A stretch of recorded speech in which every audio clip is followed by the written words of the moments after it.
નમસ્કાર વિદ્યાર્થી મિત્રો, આલ્ફા વિદ્યા સંકુલ તારાળા ઓનલાઈન એજ્યુકેશનમાં આપનું સ્વાગત છે। હવે આપણે છેલ્લે તો કે સ્વાધ્યાયના અમુક દાખલાઓ ગણ્યા હતા અને ત્યારે મેં કીધું કે જો હજી એના જેવા દાખલાઓ મને મળશે તો આપણે એનું બોર્ડ ઉપર કામ કરશું। તો એના જેવા બીજા 2 દાખલા મેં લખ્યા છે તમારી સામે બોર્ડ ઉપર।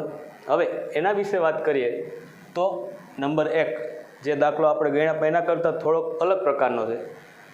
9 સેમી ત્રિજ્યાવાળા મુક્ત ધાતુના ગોલકને ઓગાળીને 0.1 સેમી ત્રિજ્યાવાળા તારમાં રૂપાંતરિત કરવામાં આવે છે। હવે જો આની અંદર એક વસ્તુ કન્ફ્યુઝનવાળી છે, તો જો મોટા ભાગના તાર એટલે એક પ્રકારની રેખા જ સમજે છે, પરંતુ તારને જરાક આપણે નિરખીને જોઈએ તો એક નક્કર નળાકાર જેવું દેખાય। તો કે એ સમજવું કઈ રીતના, તો જો ઘણી વખત આપણે કોઈ વાયરનું બોક્સ લઈને આવ્યા હોય તો એનો વ્યાસ લખેલો હોય બોક્સ ઉપર 0.5 mm અથવા 0.7 mm, તો એ શું કામ લખે? તો એનું કારણ એ કે એની જાડાઈ કેટલી છે તારની, એ એના ઉપરથી નક્કી થાય। તો અહીંયા એવું છેલ્લે પૂછ્યું તો તારની લંબાઈ શોધો, તો જો તારની લંબાઈ કીધી છે તો આપણા માટે એક પ્રકાર નળાકાર છે, તો નળાકાર માટે લંબાઈ કયો કે ઊંચાઈ કયો, 2 વસ્તુ સેમ જ। એટલે અહીંયા આપણે લંબાઈ કીધી તો આપણે એ માટે ઊંચાઈ ગોતશું, બરાબર? એટલે એમાં કન્ફ્યુઝન થવાની જરૂર નથી। પણ જો મેં તમને આ તારને જરાક ઝૂમ કરીને દેખાડ્યો એટલા માટે નળાકાર જેવો દેખાય, બરાબર? ચાલો હવે એના માટે વાત કરીએ તો સૌથી પહેલાં જે ડિટેલ આપી છે એ જોઈએ કે 9 સેમી ત્રિજ્યાવાળા મુક્ત ધાતુના ગોલકને, તો આર બરાબર 9 સેમી ત્રિજ્યા, પણ કેની? તો કે ધાતુના ગોલક માટે। અને બીજી વસ્તુ એ કે ભાઈ આમાં હું કોઈ પણ પ્રકારની ગણતરી નહીં કરું। ગણતરી શું કામ નહીં? તો કે માત્ર આ દાખલો આની પહેલાં ગણી ગયા છે અને દાખલો ગણી ગયા છે એના માટે આપણે ખાલી માત્ર હિન્ટ જ મળશે, બરાબર? ચાલો પછી બીજી ત્રિજ્યા આપેલી છે R2, કેની આપેલી છે? તો કે તારની 0.1।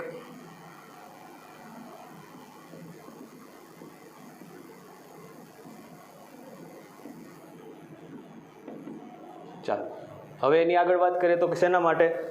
તો આમાંથી જો જે ગોળક છે એમાંથી આપણે નળાકારમાં રૂપાંતરિત એટલે તારમાં રૂપાંતરિત કરવાનું, તો આપણે એવું લખી શકશું કે ગોલકનું ઘનફળ બરાબર તારનું ઘનફળ। ત્યાં તારનું ઘનફળ લખ્યું તો કાઉન્સમાં લખું કે નળાકારનું જ ઘનફળ એટલે। ચાલો હવે તો ગોલકના ઘનફળનું સૂત્ર આવડે, 4/3 πr ઘન। ચાલો આ બાજુ πr²h। હવે જો તકલીફ એ થાય કે 2 જગ્યાએ r આવ્યા એટલા માટે જો R1 અને R2 નામ આપ્યા, અહીં ગોલકની વાત આવશે ત્યારે R1 અને તારની વાત આવશે ત્યારે R2 અને h। તો કે h એટલે શું? તો કે h એટલે આપણા માટે લંબાઈ કયો કે ઊંચાઈ કયો, 2 વસ્તુ એક જ થશે, બરાબર? ચાલો હવે આગળ વાત કરીએ। પાઈ અને પાઈ કેન્સલ, 4/3 R1 નો ઘન એટલે 9 નો ઘન, R2 0.1 નો વર્ગ, અને ઊંચાઈ આપણે ગોતવાની છે, બરાબર? ચાલો હવે સાદુરૂપ આપીએ, 4/3 9 નો ઘન, અને આ બાજુ ચાલો તો હવે અહીંયા આપણે જે સાદુરૂપ આપ્યું અહીં 4/3 9 નો ઘન। હવે જો આને થોડુંક અઘરું ન પડે એ માટે તો આને તમે 1/10 ગુણ્યા h પણ લખી શકો, સરળતા કાટે। ચાલો હવે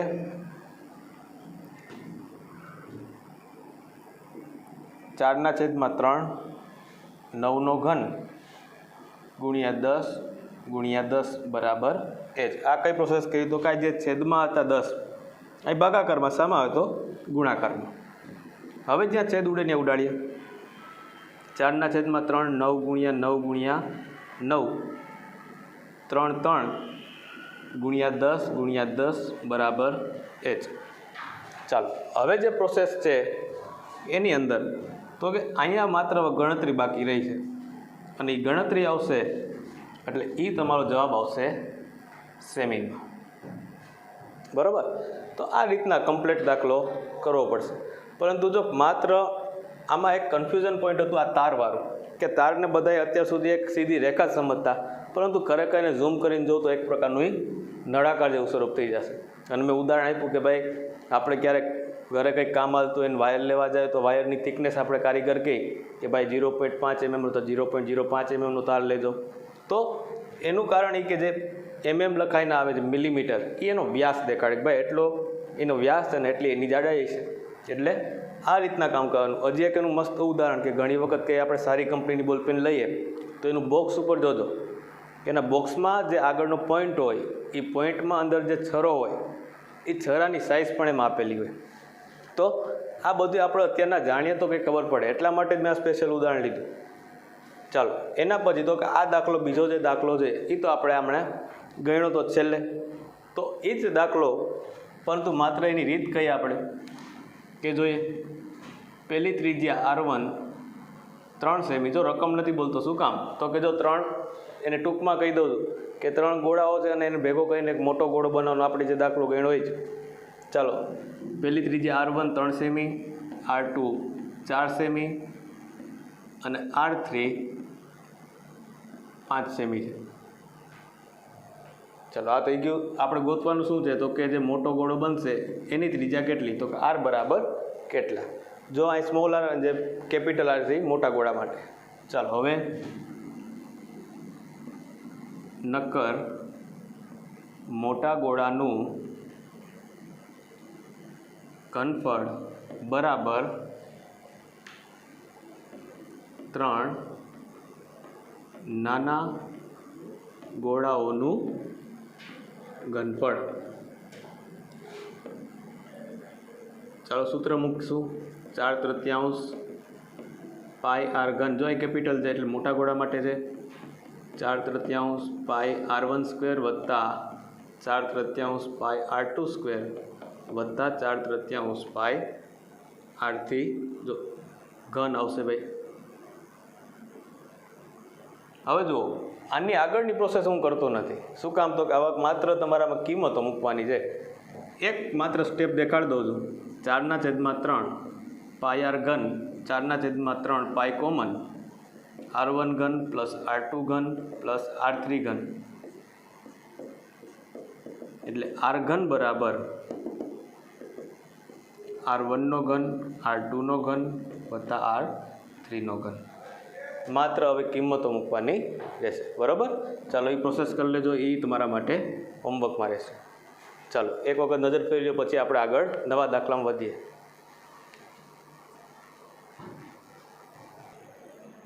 ચાલો હવે તો કે જો આ દાખલો આમાં પણ આગળની રીતનો છે કે આમાં ઊંચાઈ જ ગોતવાની છે, પણ હવે તકલીફ એ છે કે આમાં થોડુંક કન્ફ્યુઝન પોઈન્ટ અહીંયા આવશે. પેલા રકમ જોઈએ તો કે 3 મીટર વ્યાસવાળા એક વર્તુળ પર એક કૂવો 14 મીટર સુધી ખોદવામાં આવે છે. હવે તેમાંથી નીકળેલી માટીને કૂવાની આસપાસ 4 મીટર પહોળા વર્તુળાકાર વલયમાં સમાન રીતે પાથરીનો ઓટલો બનાવ્યો છે. તો આ ઓટલાની ઊંચાઈ શોધો. જો સૌથી પહેલાં તો કામ ક્યાં ક્યાં કરવું પડશે. જો 3 મીટર વ્યાસ આપ્યો તો પહેલાં એની ત્રિજ્યામાં ફેરવશું. પછી કામ તો કે 14 મીટર સુધી એને ખોદવામાં આવે. તો કે જો એના માટે ખોદાણ થયું તો એ ઊંડાઈમાં ગયું, અને ઊંડાઈ જાય તો આપણા માટે ઊંચાઈ તરીકે કામ કરશે. હવે જો આની પહેલાંના દાખલામાં એક કૂવાવાળો દાખલો હતો, ત્યારે મેં કીધું ભાઈ આપણે ઊંડાઈની વાત આવે ત્યારે હંમેશા ઊંચાઈ તરીકે કામ કરવાનું થાય, કેમ કે કૂવો જે છે એ નળાકાર સ્વરૂપમાં છે. બરાબર. ચાલો હવે તો કે વ્યાસ D બરાબર 3 મીટર, ત્રિજ્યા R બરાબર 1.5 મીટર. ચાલો હવે કૂવાની જે આસપાસ, હવે આપણે ઘણી વખત જોયું કે ઘણી જગ્યાએ મોટી પારી હોય, અથવા તો અહીંયા આપણે ઓટલાની વાત કરીએ, પણ વર્તુળાકાર વલયમાં, તો એ ઓટલાની જે પહોળાઈ છે એ 4 મીટર છે. જો અહીં તમને દેખાડેલી છે. હવે વર્તુળાકાર વલયમાં સમાન રીતે પાથરીને ઓટલો બનાવ્યો છે. તો હવે આ જે ઓટલો બન્યો અહીંયા, એની આપણે ઊંચાઈ ગોતવાની છે. તો જેટલા પણ માપ છે એ તમારી સામે મેં લખ્યા છે. હવે પ્રશ્ન એ છે કે 5.5 આવ્યા ક્યાંથી, તો કે જો હમણાં એની વાત કરશું ત્યારે આપણે એને દેખાડશું. ચાલો, વ્યાસ 3 મીટર એટલે ત્રિજ્યા 1.5 મીટર. તો સૌથી પહેલાં તો જે કૂવામાંથી નીકળેલી માટીનું ઘનફળ આપણે ગોતી લઈએ, જે ખોદકામ કરીને કર્યું છે. તો એના માટે કામ કરીએ તો πr² h. તો ઊંચાઈ h બરાબર 14 મીટર. ચાલો, આમાં બધી કિંમતો મૂકી દો. 22/7 r એટલે તો કે જે કામ કર્યું છે એના માટેની વાત કરીએ. ચાલો, આ કામ થઈ ગયું. હવે તો કે આનો જે જવાબ આવશે એને આપણે છેક સુધી સાચવીને રાખવું પડશે. કેમ કે હવે આની જરૂર પડશે ક્યાં? તો કે છેલ્લે જ્યારે ઘનફળ એકબીજામાં સરખાવું. કેમ કે એ જ માટીમાંથી એના ફરતે પારી બનાવેલી છે. ચાલો, આનો જે જવાબ આવશે એ મીટર ઘનમાં આવશે, જે આવે. ચાલો, હવે આગળ વાત કરીએ કે જો હવે ફરી પાછી અહીંયા આકૃતિમાં ધ્યાન આપજો. તો કે જો આ ત્રિજ્યા 1.5, હવે આ રસ્તો એટલો અથવા તો એની પારી જે કરી છે એ 4 મીટર પહોળી છે. તો મારે અહીંયાથી એટલું કામ અને આ કામ, આ બેનું ભેગા કરું અને પછી એમાંથી હું આટલો ભાગ બાદ કરી નાખું તો મને આખી જે રસ્તાનું જે આમાં કેટલું ઘનફળ જોયું છે એ ત્યાંથી મળી જાય. તો ફરી પાછું જો અહીંયા તો કે વર્તુળાકાર ઓટલાની જે બહારની ત્રિજ્યા છે, જ્યાં મોટી ત્રિજ્યા છે, એને આપણે ગણવી પડશે ને પહેલાં. તો અંદરની ત્રિજ્યા વત્તા વર્તુળાકાર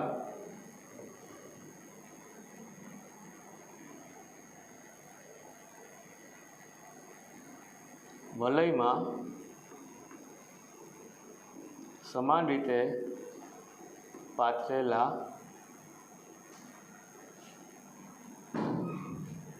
રસ્તાની પહોળાઈ.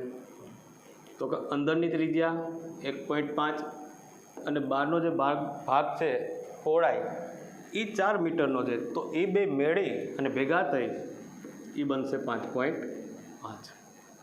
હવે એ આપણા માટે કેપિટલ આરનું કામ કરશે, મોટી ત્રિજ્યા. તો હવે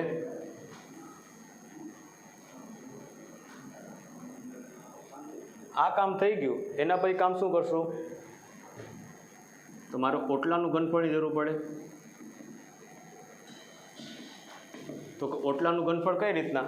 મારે તો હવે એટલો જ ભાગ જોઈએ છે, માત્ર આટલો જે ભાગ વર્તુળાકાર છે એની જ જરૂર છે.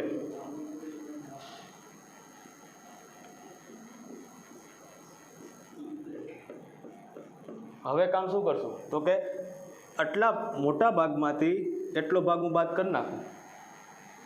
એટલા મોટા ભાગમાંથી આ ભાગ હું બાદ કરી નાખું. તો અહીં લખશું મોટા વર્તુળનું ઘનફળ માઇનસ નાના વર્તુળનું ઘનફળ. ચાલો, એના માટે કામ કરીએ.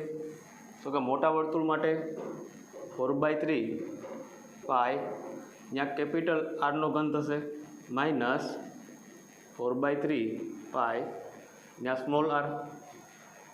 ચાલો, એના માટે કામ કરીએ. 4/3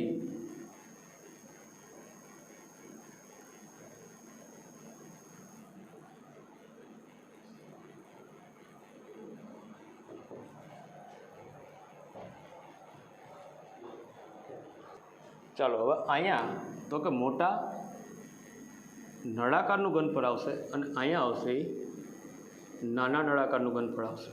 પરંતુ જો બે માટે એક સરખી જ ઊંચાઈ રહેશે, બરાબર. તો અહીંયા pi capital R² H minus pi small R² H. ચાલો, હવે આ બેમાંથી જે સરખું છે એને આપણે કોમન કાઢીએ. તો પાઈ અને H કોમન, અંદર વધશે R² માઇનસ R². તો પણ બે અલગ અલગ છે એટલે એમાં ખાસ વસ્તુ કાંઈ મોટો કેપિટલ આર છે, જે બહારની મોટું જે વર્તુળ છે અથવા નળાકાર છે એના માટેની વાત છે. અને અહીંયા જે કિંમત જાણીએ છીએ એને મૂકીએ 22/7. હજી તો આપણે ઊંચાઈ તો ગોતવાની છે, એ આપણે ખબર જ નથી કે ઓટલાની ઊંચાઈ કેટલી છે, એ આપણે ગોતવાની છે. હવે r² 5.5 આખા કૌંસનો વર્ગ માઇનસ 1.5 આખા કૌંસનો વર્ગ. ચાલો, જે જવાબ આવશે એને એમને સાચવીને મૂકી દેજો. પછી તો કે જો આ h પ્રશ્ન એ છે કે સાહેબ અહીં ગણતરી કરવી કે ન કરવી, કેમ કે અહીંયા એચની કિંમત તો આપણી પાસે છે નહીં, પરંતુ જ્યાં સુધી એનું વિસ્તરણ થાય, એચને ભલે એમને રાખો, તો જ્યાં સુધી એનું વિસ્તરણ થાય ત્યાં સુધી એનું કામ કરવાનું. અને એ જે જવાબ આવશે એ પણ મીટર ઘનમાં. હવે તો મોટાભાગના એમ થાય કે આપણે અહીં દાખલો પૂરો કરી નાખ્યો, પરંતુ જો અહીંયા શું થાય તો કે આ બે વસ્તુ મળી ગઈ, જ્યાં દાખલો પૂરો થતો નથી. શું કામ? તો કે હજી આપણે એની ઊંચાઈ તો ગોતવાની છે. તો ઊંચાઈ માટે શું કામ કરશું? તો નીકળેલી માટીનું ઘનફળ બરાબર ઓટલાનું ઘનફળ. આ સરખાવવું પડશે. શું કામ? તો કે જે નીકળેલી માટી છે એમાંથી જ ઓટલો બનાવ્યો છે, તો વ્યવહાર એ છે કે બેયના ઘનફળ તો સરખા જ રહેશે. ચાલો, એ થઈ જાય તો આપણે જે નીકળેલી માટીનું જે ઘનફળ અહીંયા મળ્યું હતું એની કિંમત અહીંયા ડાબી બાજુ મૂકશું અને આનું જે સાદુરૂપ આવે એને જમણી બાજુ. હવે ત્યાંથી માત્ર તમારા સૂત્રના કરતાં કેપિટલ એચને કરવા પડશે. બરાબર? જો ગણતરી એટલા માટે નથી દેખાડતા કે થોડુંક તમે કામ કરો, અને એટલા માટે જ હું ખાલી જગ્યા મૂકતો જાઉં. ચાલો, ફરી પાછું આ દાખલામાં એક વખત નજર નાખીએ. ચાલો, એક વખત પાછું અહીં ધ્યાન. હવે જો 3 મીટર વ્યાસવાળા અને એક વર્તુળ એક કૂવો 14 મીટર સુધી ખોદવામાં આવે છે, તો એના માટે કામ એ થઈ જાય. તો પહેલાં આકૃતિ સમજીએ. ફરી પાછી જો અંદરની જે વર્તુળાકાર છે એનો વ્યાસ આપેલો હતો 3 મીટર આખો, એ હતું 3 મીટર. એની ત્રિજ્યા ફેરવશો એટલે 1.5 થયું. પછી બીજી ડિટેલ શું હતી? તો કે જે પટ્ટો ફરતે કરવાનો છે એ 4 મીટરનો હતો. તો સૌથી પહેલું મારે કામ શું કરવું પડે કે જે અંદરથી જે માટી કાઢી છે એનું ઘનફળ ગોતવું પડે. તો અહીં લખ્યું, એ મળી જાય પછી એને એમને રાખો, કેમ કે એનું કામ આપણે ક્યાં તો કે બિલકુલ છેલ્લે પડશે. પછી તો કે મારે માત્ર આ પટ્ટાનું જ કામ છે, એના માટે શું કરવું પડે? તો કે મારે મોટી ત્રિજ્યા ગોતવી પડે. તો મોટી ત્રિજ્યા કઈ રીતના? તો કે જો આટલો ભાગ થયો એ 1.5, એટલો અને આ પટ્ટાનો ભાગ બેને ભેગા કરો તો આખું મોટા વર્તુળની મને ત્રિજ્યા મળી ગઈ કે નહીં? તો એ કેટલી થઈ? તો કે 4 + 1.5 એટલે ટોટલ થશે 5.5. એ થઈ જાય. એના પછી તો કે હવે આપણે આ જે ઓટલાનું ઘનફળ મેળવવું પડશે. તો એ કઈ રીતના? તો કે આ મોટા વર્તુળમાંથી અંદરનું નાનું વર્તુળ બાદ કરી નાખું તો મને આ પટ્ટાની જે બ્લેક લાઇનિંગ કરી છે એ મને ભાગ મળી ગયો કે નહીં? તો કે એના માટે જો અહીં કામ કર્યું છે, જ્યાં માત્ર તમને એચની કિંમત મળશે નહીં, તો એચની કિંમત નહીં મળે તો એચને એમને રાખશું. અને છેલ્લે અહીંયા આપણે જ્યારે કિંમત મૂકીએ ત્યારે એમાં એચની કિંમત ત્યાંથી આપણે સૂત્રના કરતાં કરશું, જ્યાંથી તમને એચ મળી જશે. જો થોડોક અલગ પ્રકારનો દાખલો છે, હજી આવો કોઈ દાખલો મને દેખાશે તો આપણે એમાં ફરી પાછું એમાં કામ કરશું. ચાલો, એક વખત પહેલાં નજર ફેરવો. અને બીજી વસ્તુ કે ખાસ જ્યાં સુધી છેદ ઉડાડવા હોય ત્યાં સુધી ઉડાડજો, પરંતુ જ્યારે સામે આવે અને ત્યાંથી કંઈ કેન્સલ થતું હોય તો કરવું. બરાબર? આ જેમ 22/7 છે અને અહીંયા પણ 22/7 છે, તો એનું સાદુરૂપ આપવા જવાય ને એ સામે કેન્સલ થઈ જશે. બરાબર? ચાલો, એક વખત જોઈ લો પછી આગળ વધીએ.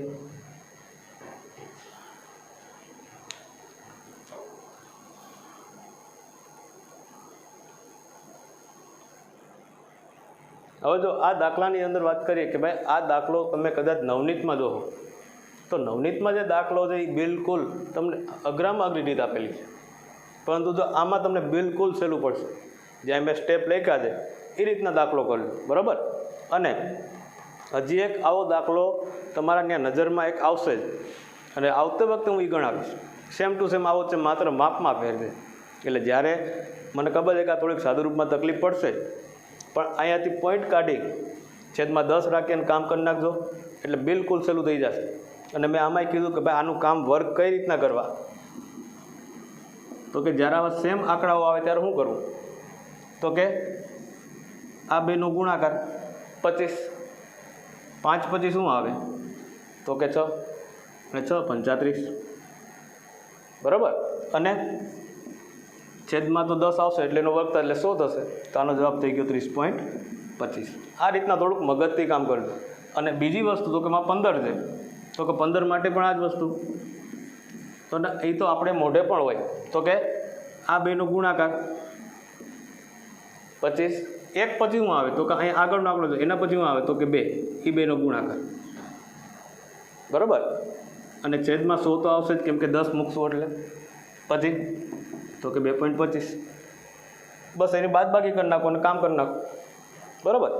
હવે તો કે આના જેવા જે અન્ય દાખલાઓ છે, હજી તો આ અઘરા દાખલાઓમાં જ પહેલો દાખલો હતો, જે સહેલા તો એ પહેલાં ગણ્યા આપણે, તો અઘરામાંથી દાખલો આપેલો, એટલે આમાં ખાસ રિવિઝન કરજો અને ગણતરી વ્યવસ્થિત કરજો.